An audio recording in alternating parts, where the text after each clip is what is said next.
Για αυτήν την εκδρομή δουλέψαμε αρκετό καιρό. Διοργανώσαμε ένα χριστουγεννιάτικο παζάρι, παρουσιάσαμε θεατρικές παραστάσεις και σπαταλήσαμε αρκετές ώρες εκτός σχολείου για την οργάνωσή της. Στο τέλος όμως, το αποτέλεσμα μας δικαίωσε. Αυτή ήταν η εκδρομή της Τρίτης Γυμνασίου.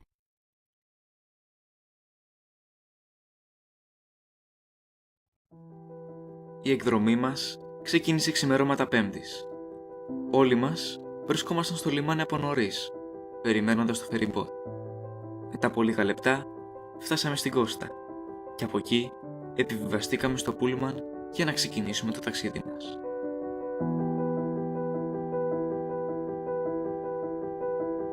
Μετά από πολλά χιλιόμετρα και μια μικρή στάση, φτάσαμε στην Καλαμάτα. Το επόμενο μέρος στη λίστα μας ήταν το στρατιωτικό Μουσείο Καλαμάτας.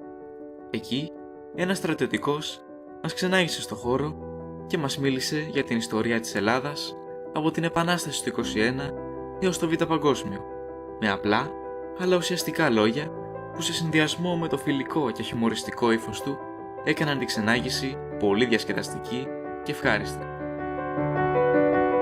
Στην συνέχεια, αφού κάναμε μια στάση για φαγητό, κάναμε μια βόλτα στην κεντρική πλατεία και πήγαμε να επισκεφτούμε το Δημοτικό Πάρκο Σιδηροδρόμων. Η επίσκεψη αυτή δεν κράτησε για πολύ, καθώς μια απρόοπτη βροχή μας χάλασε τα σχέδια και έπρεπε να πάμε στο ξενοδοχείο.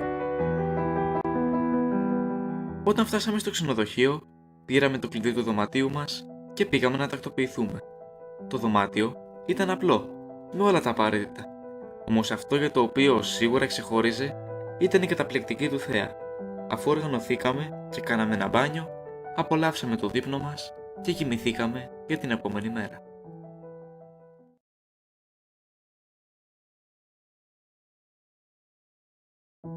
Την επόμενη μέρα ξυπνήσαμε νωρίς και αφού φάγαμε το πρωινό μας, μπήκαμε στο λεωφορείο με προορισμό το κάστρο της Πύλου.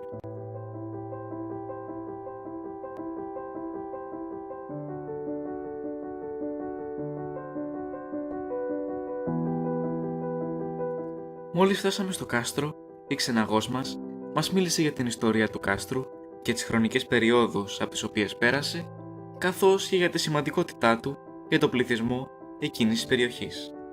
Στη συνέχεια, επισκεφτήκαμε το Μουσείο της Εφορίας Ενάλλειων Αρχαιοτήτων που βρισκόταν στο χώρο και αφού κάναμε μια μικρή βόλτα στην Πύλο, αναχωρήσαμε για το κάστρο της Μεθόνης.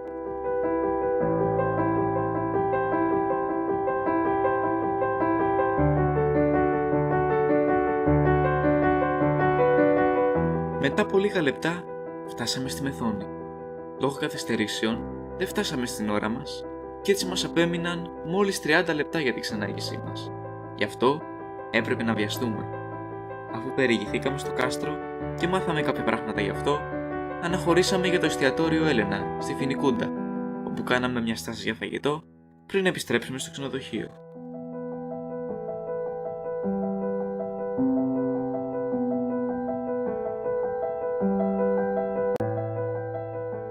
Όταν φτάσαμε στο ξενοδοχείο, αφού ξεκουραστήκαμε και φάγαμε το βραδινό μας, ετοιμαστήκαμε για τη βραδινή μας έξοδο.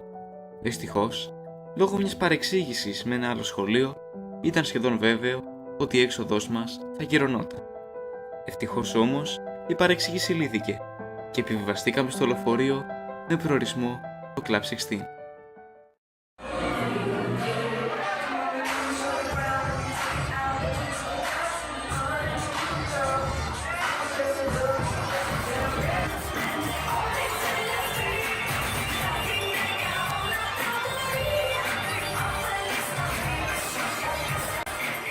Αφού ξεθεωθήκαμε στο χώρο, επιστρέψαμε στο ξενοδοχείο και κοιμηθήκαμε για την επόμενη μέρα.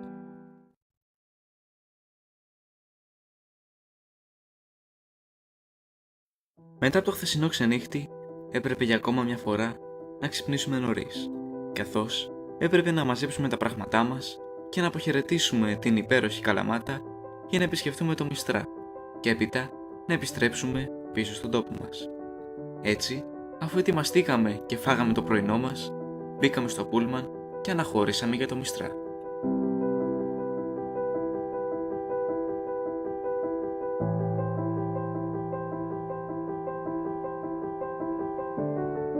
Μόλις φτάσαμε στο Μιστρά, επισκεφτήκαμε το Μουσείο Φωτογραφικών Μηχανών Τάκια Ιβαλή, στο οποίο μάθαμε κάποια πράγματα για τη φωτογραφία και είδαμε τη συλλογή φωτογραφικών μηχανών του Τάκια Ιβαλή, η οποία αποτελεί τη μεγαλύτερη συλλογή φωτογραφικών μηχανών παγκοσμίως.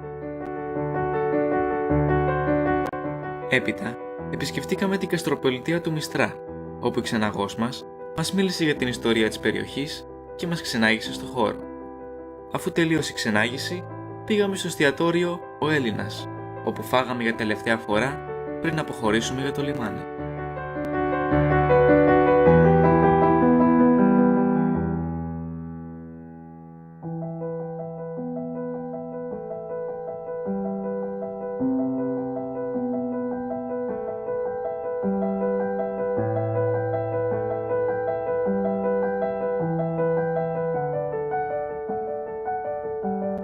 Αυτή μας η εκδρομή ήταν σίγουρα κάτι το ξεχωριστό. Μέσα σε μόλις 3 μέρες επισκεφτήκαμε πολλά καινούρια μέρη και δημιουργήσαμε πολλές και ευχάριστες αναμνήσεις που θα μας μείνουν αξέχαστες. Ήμουν ο Κυριάκος και αυτή ήταν η εκδρομή μας στην Καλαμάτα.